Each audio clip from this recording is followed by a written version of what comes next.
वेद बातमीचा, लढा सत्याचा, निर्भीड पत्रकारितेचा, राजकारणातील महत्त्वाच्या बातम्यांच्या अपडेटसाठी आजच आपल्या YouTube चॅनलला क्लिक करा आणि रोज अपडेट मिळवण्यासाठी चॅनलला सबस्क्राइब करा। साई आदर्श मल्टीस्टेटची समाजविमुख वाटचाल प्रेरणादायी डॉक्टर अमित पवार। संस्थेच्या प्रगतीपुरते मर्यादित न राहता समाजहिताला सर्वोच्च प्राधान्य देणारी संवेदनशील व दूरदृष्टीपूर्ण भूमिका साई आदर्श मल्टीस्टेटचे चेअरमन शिवाजीराव कपाळे व त्यांच्या परिवाराकडून प्रकर्षाने दिसून येते। समाजासाठी काहीतरी वेगळे, विधायक आणि दीर्घकालीन योगदान देण्याची त्यांची तळमळ प्रेरणादायी असून हीच बाब साई आदर्श संस्थेच्या सामाजिक बांधिलकीचे खरे दर्शन घडवते, असे गौरवोद्गार तहसीलदार डॉक्टर अमित पवार यांनी काढले। पत्रकार दिनाचे औचित्य साधत साई आदर्श मल्टीस्टेटच्या वतीने आज शुक्रवारी सकाळी पत्रकार सन्मान सोहळ्याचे आयोजन करण्यात आले होते। या कार्यक्रमात प्रमुख पाहुणे म्हणून तहसीलदार डॉक्टर अमित पवार बोलत होते। यावेळी पोलीस निरीक्षक संजय थेंगे, साई आदर्श मल्टीस्टेटचे संस्थापक अध्यक्ष शिवाजीराव कपाळे, विलास कुलकर्णी, रफिक शेख, राजेंद्र वाडेकर व्यासपीठावर उपस्थित होते। यावेळी पोलीस निरीक्षक संजय थेंगे म्हणाले की लोकशाहीचा चौथा स्तंभ म्हणून पत्रकारांची भूमिका अत्यंत महत्त्वाची आहे। शासनाचे तिन्ही स्तंभ योग्य दिशेने कार्यरत आहेत की नाही यावर लक्ष ठेवण्याचे महत्त्वाचे काम पत्रकार करतात। समाजातील सकारात्मक घडामोडी जनतेपर्यंत पोहोचवण्याचे कार्य पत्रकारांकडून सातत्याने होत असते। ऑपरेशन मुस्कान सह पोलिसांच्या विविध उपक्रमांमध्ये पत्रकारांचे मोलाचे सहकार्य लाभले आहे। त्यामुळे खऱ्या अर्थाने सन्मानाचे मानकरी पत्रकारच आहेत। कॅमेरा आणि पेन यांचा वचक सर्वांवर असतो, हेच पत्रकारांचे खरे सामर्थ्य आहे। अल्पवयीन मुली चुकीच्या मार्गाला जाऊ नयेत यासाठी समाजातील सर्व घटकांनी एकत्रितपणे काम करणे गरजेचे आहे, असेही त्यांनी नमूद केले।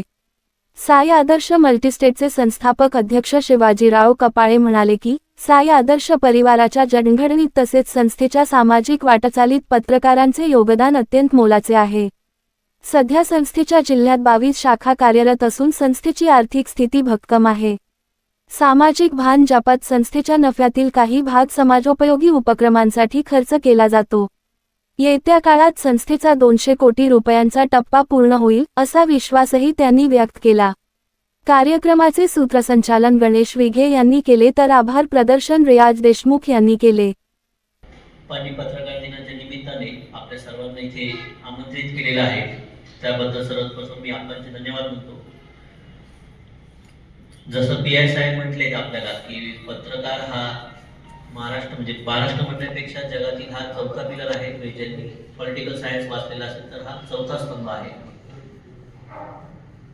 आणि पीएस साहेबांच्या सगळ्यात एकंदरीत फील्डवर जास्त काम केल्यामुळे त्यांच्या एकंदरीत सगळ्या संबोधनांना एक लक्षात येत आहे की पत्रकारितेमध्ये आपण जे काही आतापर्यंत सेट नॉर्म्समध्ये काम करत होतो ते सोडून आपल्याला वेगळ्या पद्धतीने काम करायची आजची निकड झालेली आहे।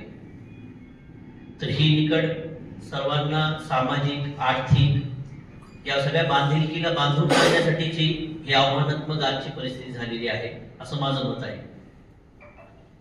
तर त्या अनुषंगाने मी आपल्या सर्व पत्रकार महोदयांना विनंती करेन की बदलत्या वातावरण, बदलती आर्थिक सामाजिक परिस्थिती आणि आत्ताच पीएसआयमध्ये कौटुंबिक परिस्थिती, कारण की आपण आरसा आहात, समाज प्रत्येक जण बोलू शकत नाही, पत्रकारांना ती त्यांच्या माध्यम स्वरूपात बोलण्याची मुभा आहे, ते त्या पद्धतीने त्यांनी त्याची वापर करावा व समाजामध्ये जे काही विविध घटक विरुद्धभास घटक सुरू झालेले आहेत त्यांना आजच आपण जर त्याच्यावर प्रकाश टाकू शकलो तर त्या पद्धतीने समाजाची जी प्रगती आहे, अर्थातच समाजाची प्रगती म्हणजे राष्ट्राची प्रगती होईल, या बाजूने सर्वांनी आपण एकमत करावं।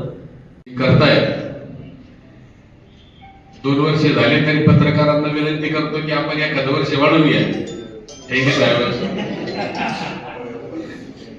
खूप चांगलं सुंदर असं काम तालुक्यामध्ये